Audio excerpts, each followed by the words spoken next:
जहां एक तरफ पाकिस्तान मामले में रूस अब भारत के साथ कूद पड़ा है, तो वहीं दूसरी तरफ ये जो इन्हें देख रहे हैं आप, ये हैं अहमद शाह मसूद, अफगानिस्तान में पंजशीर घाटी के शेर। इनके बेटे अहमद मसूद, इनको लेकर अब पाकिस्तान एक बड़ा प्लान बना रहा है और ये प्लान क्या भारत के लिए मुश्किलों को खड़ी कर सकता है। जानेंगे खलीलजाद ने क्या बड़ा खुलासा किया है। जियोपॉलिटिक्स में बहुत कुछ चल रहा है, हमेशा की तरह जानने को मिलेगा बहुत कुछ, इसलिए वीडियो को अंत तक जरूर देखें। स्क्रीन पर एक ट्वीट देख रहे हैं, स्टीव हैनके की ये ट्वीट है, जिस ट्वीट में ये दिखलाने की कोशिश की जा रही है कि पाकिस्तान का सच क्या है। पाकिस्तान में जो भी है वो मिलिट्री ही है। इन्होंने मिलिट्री डेमोक्रेसी को ब्रैकेट के अंदर में रखा है। यहाँ पर इनका कहना है कि पाकिस्तान की गवर्नमेंट मिलिट्री है, मिलिट्री है, पार्लियामेंट मिलिट्री है, कोर्ट मिलिट्री है, मीडिया मिलिट्री है। यानी कि पाकिस्तान में अगर किसी का असली शासन है तो वो सेना का ही शासन है। ये तो जग जाहिर है। और ये बात ये क्यों कह रहे हैं, क्योंकि बहुत दिनों से ये अफवाह उड़ रही है कि हो सकता है जनरल मुनीर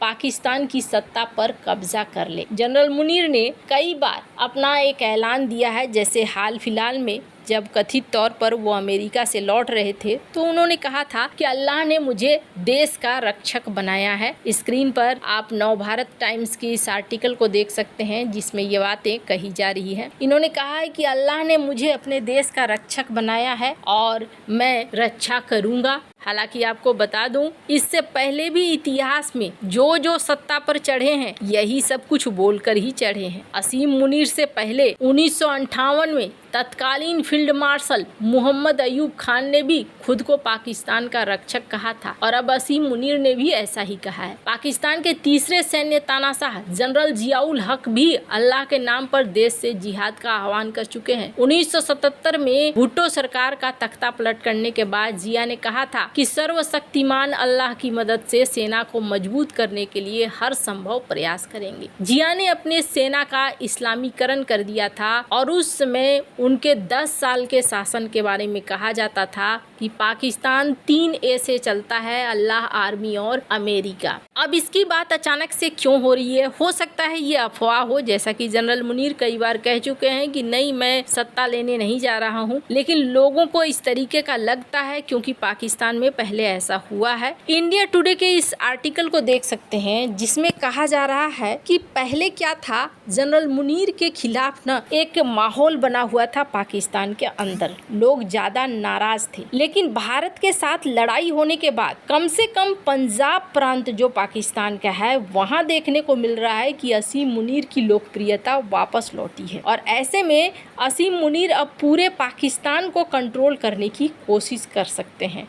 ऐसा कहा जा रहा है कि हो सकता है अपने आप को और भी ज़्यादा मजबूत दिखाने के लिए वो अपने पुरानी न्यूक्लियर वेपन्स एनेबल्ड चीज़ों को फिर से एक्टिव करने की कोशिश कर सकते हैं। मुनीर ने अमेरिका में कहा था कि हम एक परमाणु राष्ट्र हैं, अगर हमें लगेगा कि हम डूब रहे हैं तो हम आधी दुनिया को अपने साथ ले डूबेंगे। ये बयान पाकिस्तान की कमजोर होती रणनीतिक स्थिति को भी दिखलाता है और ये भी दिखलाता है कि इनकी इकोनॉमी खत्म होती जा रही है। कई लोग तो ये मान रहे हैं कि पाकिस्तान भारतीय हमलों के खिलाफ असहाय था और उसकी परमाणु धमकी फेल हो चुकी है। ऐसे में असीम मुनीर के पास कोई विकल्प नहीं बचता है। भारत के साथ साथ दुनिया को ये संदेश देना चाह रहे हैं कि परमाणु बम की धमकी सिर्फ झांसा नहीं है। वैसे तो भारत ने साफ कर दिया है कि इस तरीके का ब्लैकमेल चलने वाला नहीं है और इस तरह की कोशिश भी बेकार होगी। पर एक्सपर्ट मानते हैं इस आर्टिकल के अनुसार कि अगर ऐसा कुछ करने की कोशिश करता है जनरल मुनीर, यानी अपने नाम को बढ़ाने के लिए परमाणु परीक्षण वगैरह, तो संभव तो नहीं होना चाहिए क्योंकि इकोनॉमी उनकी रसातल पर है। अगर न्यूक्लियर परीक्षण करने की हिम्मत करेगा तो तुरंत अंतर्राष्ट्रीय प्रतिबंध लग जाएंगे और फिर ट्रम्प प्रशासन के लिए भी पाकिस्तान को बचाना संभव नहीं होगा। चीन भी ऐसा नहीं चाहेगा कि पाकिस्तान परमाणु हथियारों का परीक्षण करे और जो पहले से ही समस्या है वो समस्या और बढ़ जाएगी।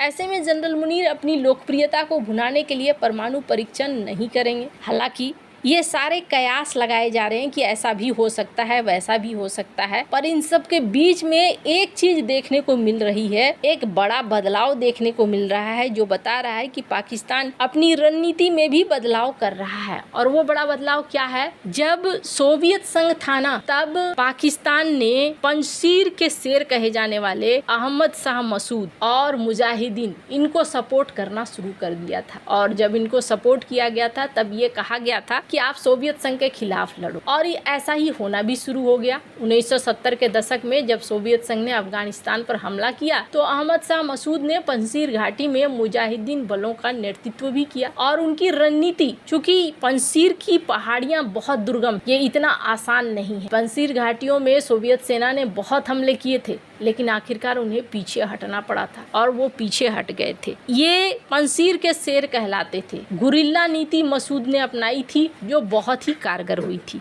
बाद में सोवियत संघ के निकलने के बाद अमेरिका की एंट्री हो गई। तालिबान से लड़ने के लिए भी मसूद ने नॉर्दर्न अलायंस का नेतृत्व किया था और पंजशीर घाटी को तालिबान के कंट्रोल में नहीं जाने दिया था। हालांकि नॉर्दर्न अलायंस को कई देशों का सहारा था। स्क्रीन पर आप देख सकते हैं अमेरिका, भारत, रूस उस समय नॉर्दर्न अलायंस के साथ सब थे। लेकिन अभी का सीन क्या हो रहा है? अभी का सीन ये हो रहा है कि पाकिस्तान चाहता है कि नॉर्दर्न अलायंस एक बार फिर से जिंदा हो जाए। अब जरा सोचिए, नॉर्दर्न अलायंस के साथ किस तरीके से खेल खेला पाकिस्तान ने। सबसे पहले नॉर्दर्न अलायंस को सपोर्ट किया सोवियत संघ के खिलाफ, फिर नॉर्दर्न अलायंस के खिलाफ सपोर्ट किया तालिबान को जब अमेरिका था। फाइनली यहाँ पर नॉर्दर्न अलायंस के पक्ष में नहीं रहा पाकिस्तान, पर अब उसी नॉर्दर्न अलायंस की इन्हें मदद चाहिए। और वो मदद क्यों चाहिए? टीटीपी को हैंडल करने के लिए। अब ये कैसे सुगबुगाहट जगी है, इन्हें जो देख रहे हैं खलीलजाद, तालिबान और अमेरिका के बीच में शांति समझौता करवाने वाले यही हैं, दोहा के एग्रीमेंट करवाने वाले यही हैं। इन्होंने एक पोस्ट लिखा है जिस पोस्ट में इन्होंने कहा है कि पाकिस्तान जो ये काम करने जा रहा है ना, ये काम बहुत बुरा है और इससे ना अफगानिस्तान और पाकिस्तान के बीच में अविश्वास और भी ज्यादा बढ़ जाएगा। अब क्या काम करने जा रहा है? नॉर्दर्न अलायंस के नेताओं को बुला रहा है और भी जो तालिबान के विरोधी हैं उनको बुलाने की कोशिश कर रहा है। एक बैठक रख रहा है, इस बैठक में इन विरोधियों को बुलाएगा। अब क्यों बुलाएगा ये सभी समझ रहे हैं कि टीटीपी को ये कंट्रोल करना चाहते हैं और टीटीपी को कंट्रोल करने के लिए अब इनको एक बार फिर से पंजशीर के पुराने लोग याद आ रहे हैं। लेकिन क्या ये अब इतना आसान रह गया है? ये इतना आसान नहीं रह गया है। वैसे भी जो परिस्थितियां हैं वो परिस्थितियां काफ़ी हद तक बदल गई हैं, लेकिन ऐसा लगता है जैसे कि अब यहाँ पर अमेरिका का सपोर्ट पंजशीर के लोगों को देने की बात हो सकती है। हालांकि ये दूर की बात है। फिलहाल के लिए कहा जा रहा है कि मसूद ने यहाँ आने से मना किया है इस मीटिंग में। अब देखना होगा कि क्या यहाँ का पॉलिटिक्स एक बार फिर से बदलता है या नहीं बदलता है। अफगानिस्तान में भी क्या अब खेल होने शुरू होंगे? अब ये सब क्यों हो रहा है तो इसके पीछे कारण समझ लीजिए। सब चीज़ों का कारण यही है कि भविष्य की टेक्नोलॉजी पर हर कोई कब्जा चाह रहा है, रेयर अर्थ मटेरियल पर कब्जा चाह रहा है और इस वजह से यहाँ पर ये घटनाएं और ये इतिहास एक बार फिर से दोहराने की कोशिश हो रही है। वैसे आपको क्या लगता है? इन सब मामले में आपकी क्या राय है? कमेंट कर जरूर बताएं। जल्द मिलते हैं अगले वीडियो में नई खबर के साथ।